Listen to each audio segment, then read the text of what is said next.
Police complaint ఇచ్చిన బాలు పోలీసులు ఇంటికి రావడంతో బయటపడ్డ మనోజ్ రోహిణి బండారం.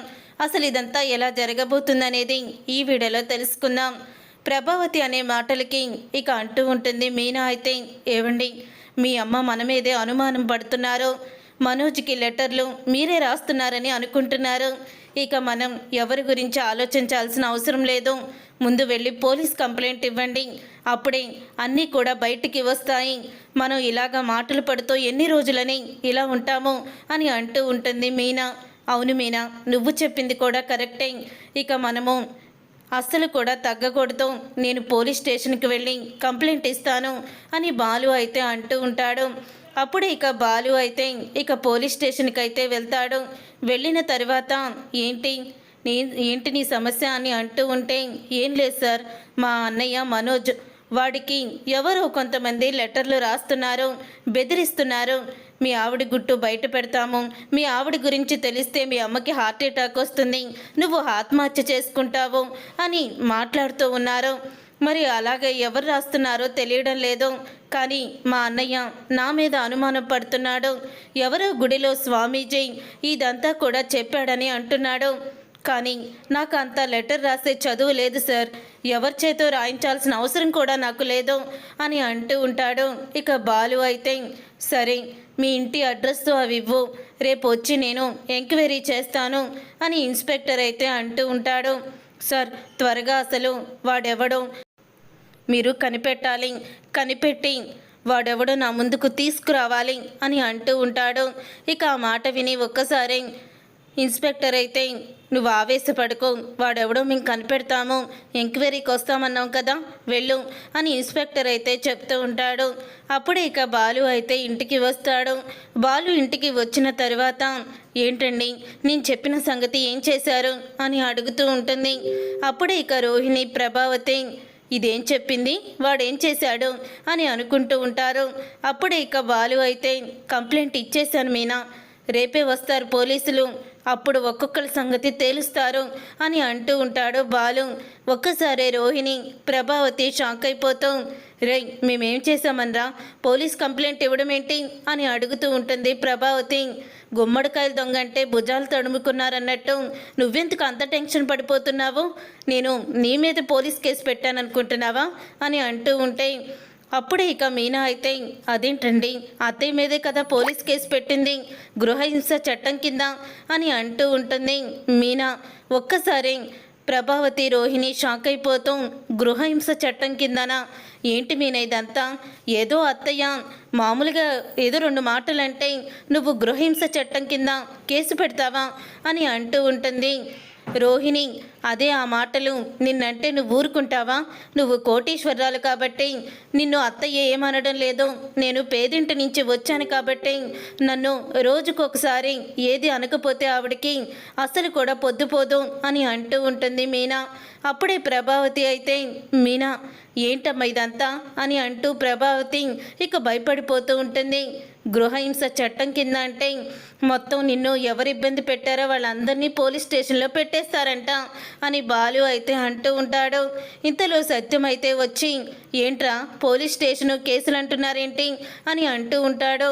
చూడండి గృహహింస చట్టం కింద నా మీద వీడు కేసు పెట్టొచ్చాడు, వీళ్ళిద్దరూ కలిసి నన్ను జైల్లో పెట్టిస్తారంట అని అనగానే, ఇన్నాళ్ళకి ఒక మంచి పని చేస్తున్నావురా అని అంటూ ఉంటాడు సత్యం.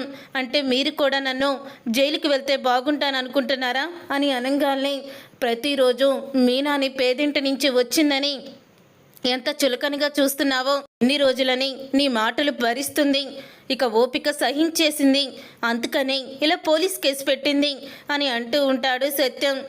ఏంటండి ఇదంతా, మీరు కూడా వాళ్ళతో పాటు నన్నే నిందిస్తారేంటి, అవును మావయ్య, అత్తయ్యని అరెస్ట్ చేసి తీసుకువెళ్తే మన కుటుంబ గౌరవం ఏమవుతుంది అని అంటూ ఉంటుంది రోహిణి.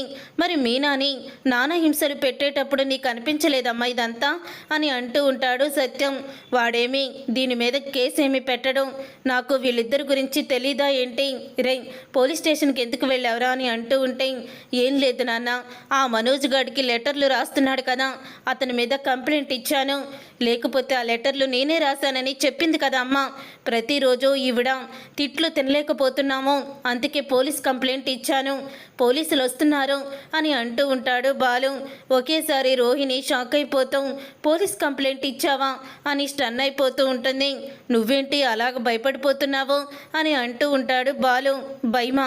నాకేం భయం అని అంటూ ఉంటే, వామ్మో ఈ బాలు అన్నంత పని చేసేశాడు.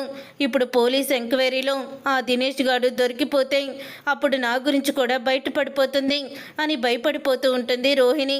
ఇంతలో పోలీసులు అయితే వస్తారు. ఇక పోలీసులు రావడంతో రండి సార్ లోపలికి రండి అని బాలు అయితే అంటూ ఉంటాడు. ఇక పోలీసులు లోపలికి వచ్చిన తర్వాత అప్పుడే ఇంకా బాలు అయితే అంటూ ఉంటాడు, లక్షలు మింగినోడా బయటికి రారా అని గట్టిగా పిలుస్తూ ఉంటాడు.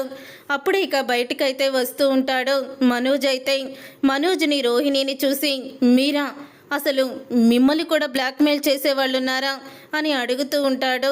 ఇన్స్పెక్టర్ అయితే, అదేంటి సార్ అలా అన్నారు, వీళ్ళని బ్లాక్మెయిల్ చేయకూడదా ఏంటి అని అంటూ ఉంటే, సార్ మీతో కొంచెం మాట్లాడాలి బయటికి రండి అని అంటూ ఉంటాడు మనోజ్.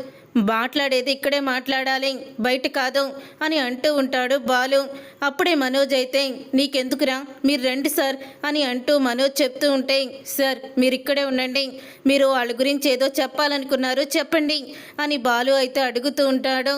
వీళ్ళిద్దరూ మాకు ముందే తెలుసు, వీళ్ళిద్దరూ కల్పన అనే అమ్మాయిని, అమెరికా నుంచి వచ్చిన అమ్మాయిని మా దగ్గరికి తీసుకువచ్చి అమ్మాయి చేతిలో మేము నష్టపోయాము. తను నా బ్యాంకు బ్యాలెన్స్ అంతా కూడా తీసుకొని పారిపోయిందని ఇతను ఇగో ఈవిడ ఇద్దరు కూడా వచ్చారు అని అంటూ ఉంటే ఒక్కసారి అందరూ కూడా షాక్ అయిపోతూ ఉంటారు. అంటే కెనడా నుంచి ఆ అమ్మాయి వచ్చిందా, నువ్వు డబ్బులు మోసపోయిన అమ్మాయి వచ్చిందా అని అడుగుతూ ఉంటుంది ప్రభావతి. అదేంటి మీకు ఈ విషయం చెప్పలేదా?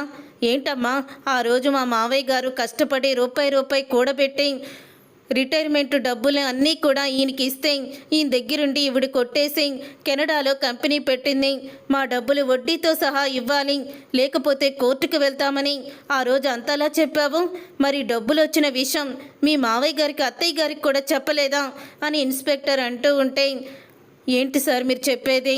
అవును సార్, ఆ రోజు ఆ అమ్మాయిని పోలీస్ స్టేషన్లో నిలబెట్టి వడ్డీతో సహా ఇదిగో మీ కోడలు 48 లక్షలు కట్టించింది. ఆ 48 లక్షలు ఆవిడ ఇది అకౌంట్లో మొత్తం కూడా వేసేసింది అని చెప్తూ ఉంటే, చాలు ఇన్స్పెక్టర్ చాలు, ఇక మీరు వెళ్ళండి, నేను తర్వాత వచ్చి మీకు ఇన్ఫర్మేషన్ ఇస్తాను అని అంటూ ఉంటాడు బాలు. ఇక బాలు అలా అన్న తర్వాత అప్పుడే ఇంకా ఒక్కసారి ఇక షాక్ అయిపోతూ ఉంటారు అందరూ కూడా. చూసావా నాన్న, ఈ మొగుడు పెళ్ళం ఎంతటి డ్రామాలు ఆడారో, వీళ్ళ మామగారు ఇచ్చారు వాళ్ళు ఇచ్చారు అంటూ మన దగ్గర ఎన్ని నాటకాలు ఆడారో వీళ్ళు అని అంటూ ఉంటాడు బాలు. అయితే అప్పుడే ఇక మనోజ్ని చంప పగలగొట్టంగానే నిజాన్ని బయట పెడతాడు. రోహిణి వాళ్ళ నాన్న డబ్బులేమీ పంపించలేదు, ఆ కల్పన ఇచ్చిన డబ్బులతోనే ఫర్నిచర్ షాప్ పెట్టాను అని నిజాన్ని బయట పెట్టేసరికి ఇక రోహిణిని చంప పగలగొడుతుంది ప్రభావతి. చూసారుగా ఫ్రెండ్స్, రాబోయే కథలో ఖచ్చితంగా ఇలాగే జరగబోతుంది. మరి ఇలాగే జరగాలని మీరైతే కోరుకుంటున్నారా? అయితే వీడియోని తప్పకుండా లైక్ చేసి ఛానల్ని సబ్స్క్రైబ్ చేసుకొని పక్కనే ఉన్న గంట సింబల్పై ఆలని క్లిక్ చేయండి. అప్పుడు మేము పెట్టే ప్రతి వీడియో మీరు మిస్ కాకుండా చూసేవచ్చు.